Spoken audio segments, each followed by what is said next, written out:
Cette semaine a commencé par une visite chez le médecin. Les professeurs commençaient à s'inquiéter de l'absence prolongée de Poipois à l'école, surtout après que la maladie pied-main-bouche ait été déclarée parmi les enfants. Moi, je patientais tranquillement, suivant ce qu'on m'avait dit. Ces petites lésions, ces boutons allaient brunir.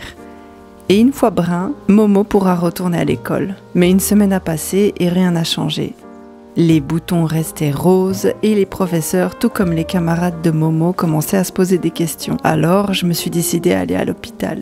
La dernière fois que j'y étais allée, la docteure m'avait assuré que ça prendrait 2 ou 3 jours pour guérir complètement et que Momo n'était déjà plus particulièrement contagieuse. Pourtant, ça faisait déjà plus d'1 semaine que nous sommes enfermés à la maison.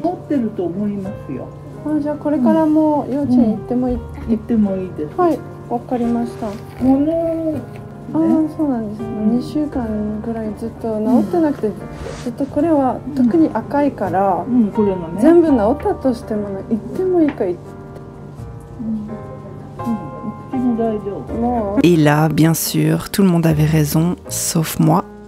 En réalité, ce n'était pas une question de temps, mais de pigmentation. La peau de Momo, comme la mienne, ne laisse pas ses cicatrices brunir. J'aurais dû m'en douter, mes cicatrices restent toujours roses. Et donc, ces petits boutons, eux aussi, restent roses. Mais elle n'est plus malade, pas du tout même. Juste des traces légères et persistantes, comme un souvenir de cette semaine passée à attendre, cloîtrée chez nous.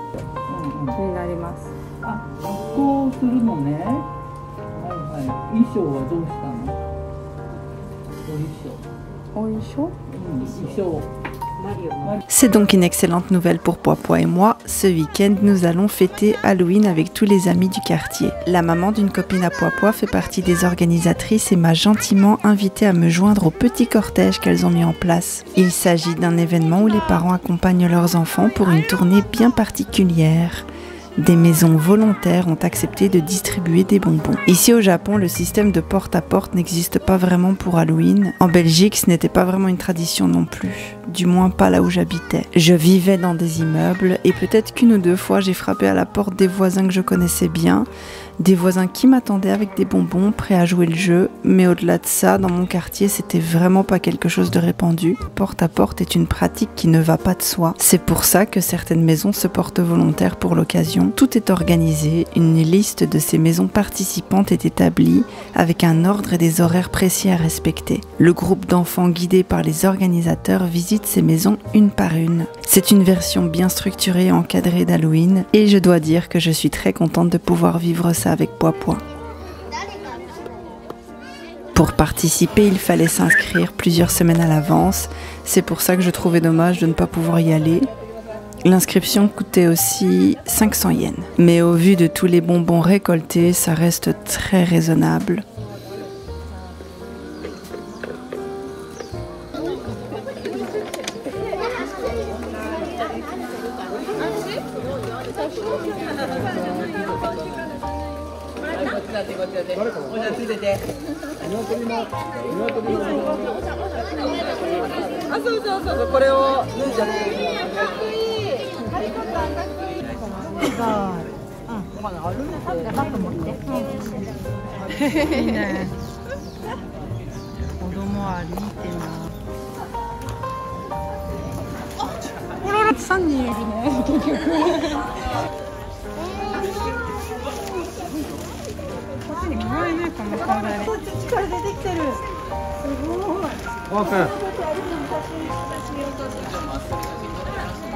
Momo a finalement décidé de venir déguisée en Mario. Elle avait d'abord choisi Peach, puis a changé d'avis.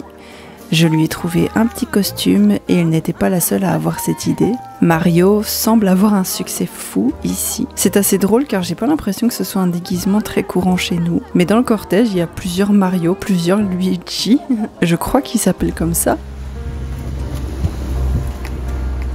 Nous avons commencé notre tournée des maisons et c'est vraiment super sympa. Il y a des enfants que je ne connais pas du tout, certains sont même pas dans l'école de Momo, mais bon, c'est sympa d'être tous ensemble, je vais dire. On croise aussi d'autres petits groupes dans le quartier, probablement organisés par d'autres parents. C'est vraiment mignon de voir cette tradition prendre forme ici, même si elle est adaptée aux coutumes japonaises. Halloween au Japon, c'est pas du tout la même saveur qu'en Belgique ou aux États-Unis. En Belgique, c'est surtout une excuse pour faire la fête entre ados ou jeunes adultes. Aux États-Unis, c'est un mélange des deux, mais avec un énorme accent sur les enfants qui vont de maison en maison dans le vrai esprit du trick or treat. C'est une fête à part entière, pleine d'énergie et de magie. Au Japon, ça reste très différent. Bien sûr, il y a l'événement célèbre de Shibuya où les jeunes adultes et les touristes se rassemblent pour une grande fête nocturne, mais cette année, ça a été annulé, je pense. Et c'est surtout influencé par les touristes et la réputation de Shibuya comme quartier de la nuit. Mais en dehors de ça, Halloween, c'est une célébration beaucoup plus discrète, presque exclusivement pour les enfants et plutôt en journée. C'est une autre ambiance, on va dire. Ici, il est 11h du matin et nous défilons de maison en maison avec les enfants dans un cadre bien organisé et convivial. Ça rend cette fête tout aussi spéciale.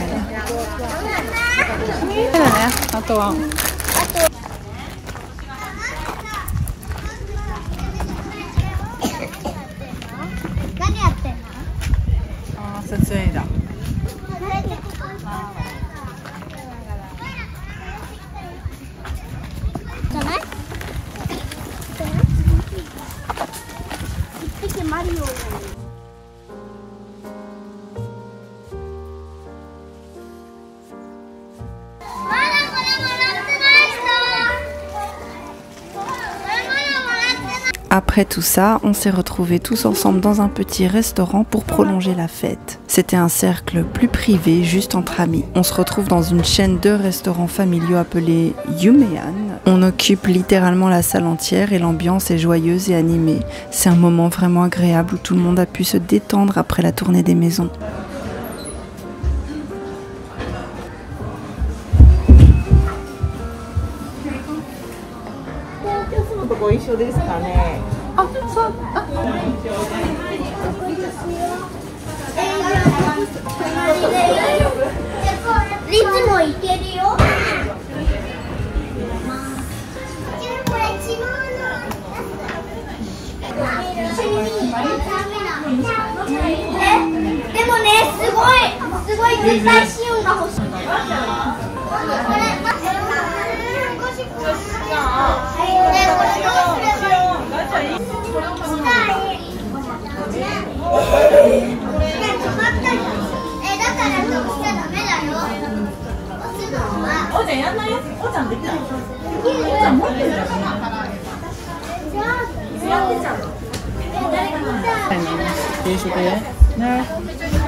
じゃあこれにしてみる。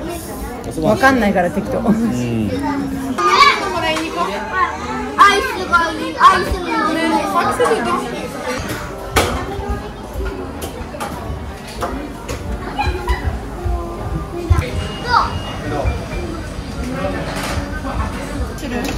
あれ飲むんだ。飲むね。あれどこに？カップいる？はい、あげる。もういい、ももちゃん一緒。ももちゃん一緒なんでしょ。またビデオしてんの？そう。ありがとうございました。こちらお預かりしたので新しくお入れください。私も入れすぎた。あ、ダメだ。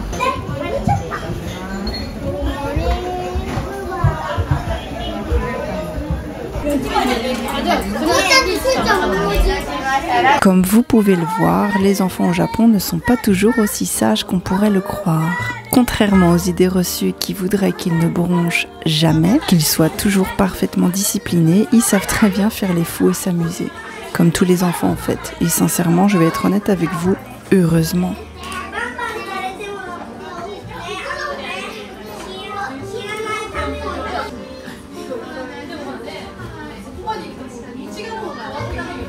Après ça, ma routine de cours de dessin reprend. Je me retrouve une fois de plus à Yokohama, café au lait à la main. C'est ma seule dose de caféine de la semaine, un petit rituel que je songe à arrêter bientôt. J'ai lu vos commentaires sur le décaféiné et les produits chimiques utilisés pour en retirer la caféine. Ça m'a fait réfléchir. Mais honnêtement, je suppose que même le café ordinaire est traité avec des produits chimiques. C'est un peu choisir son poison finalement. trop de caféine n'est pas idéal non plus. Et sur le chemin, je croise encore des enfants déguisés, avec une petite fille qui portait le costume d'un personnage qui, je crois, vient d'une émission clairement pas destinée aux enfants en fait. En tout cas pas à son âge, ça c'est sûr, ça me surprend toujours un peu, mais ici c'est assez courant. Par exemple, tous les copains de Momo qui ont entre 3 et 7 ans connaissent Demon Slayer et ses personnages. Pourtant, ce genre d'animé, je le vois pas vraiment comme adapté aux enfants, mais au Japon, ça semble passer sans problème, tant dans les habitudes des familles que dans les rayons enfants des magasins, on trouve des jouets inspirés de ces émissions pour adultes bien conçus pour plaire aux plus jeunes. Quoi qu'il en soit, mon cours de dessin s'est très bien passé. Cette fois, nous avons exploré les ombres et la lumière, un sujet fascinant. Ce que j'apprécie dans ces cours, c'est la liberté qu'ils nous laissent. Les professeurs ne nous imposent pas de méthodes strictes, mais mettent en avant des techniques ou des points d'attention que nous pouvons choisir d'explorer. Ces observations auxquelles je n'aurais pas pensé seule me permettent d'enrichir ma vision et de progresser dans mon processus créatif.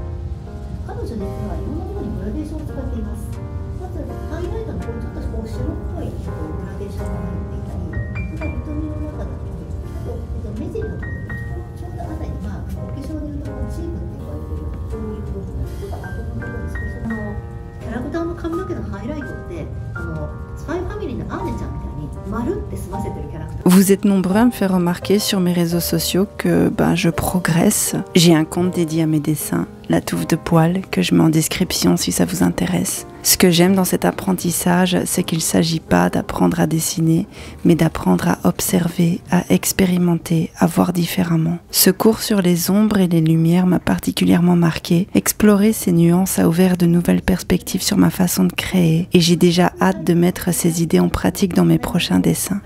DPI って言ったら1日の中に2つあるのでタイルが4枚ありますよ。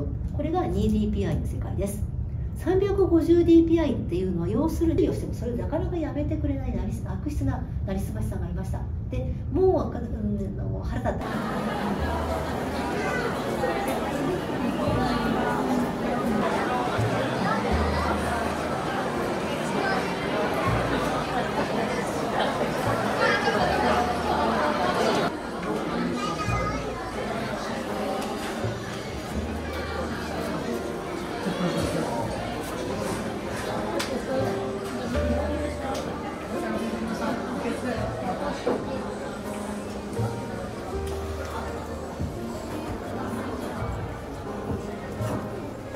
Ensuite, après avoir mangé un petit quelque chose, je file chercher ma fille à la garderie aussi vite que possible.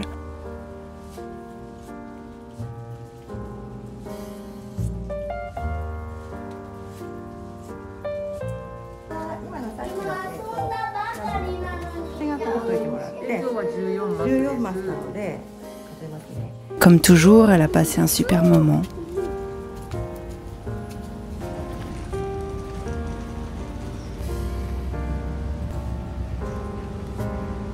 On s'offre ensuite une petite pause au parc pour qu'elle puisse se dégourdir les jambes et profiter encore un peu de l'extérieur. Puis, en tête-à-tête, juste toutes les deux, on va au restaurant. Ce soir-là, c'est Saizeria, un restaurant familial qui est vraiment très abordable. Je sais que beaucoup d'entre vous, en venant au Japon, vous voulez absolument manger typiquement japonais, mais je vous conseille vraiment le Saizeria. Ma fille et moi, on y mange comme des reines pour même pas 10 € à deux et avec boisson à volonté, j'exagère même pas. La dernière fois, j'ai été avec ma sœur, Poipois, mon papa, le fils de ma sœur et moi bien sûr, et on en a eu pour 19 € je pense, avec boisson à volonté. Et même si c'est une chaîne italienne, on y trouve des plats surprenants qui reflètent aussi la culture japonaise. Il y a des pâtes à l'encre, je crois que c'est de l'encre de poulpe, et des pizzas avec des ingrédients qu'on ne voit pas ailleurs. C'est un mélange étonnant et sympa à découvrir.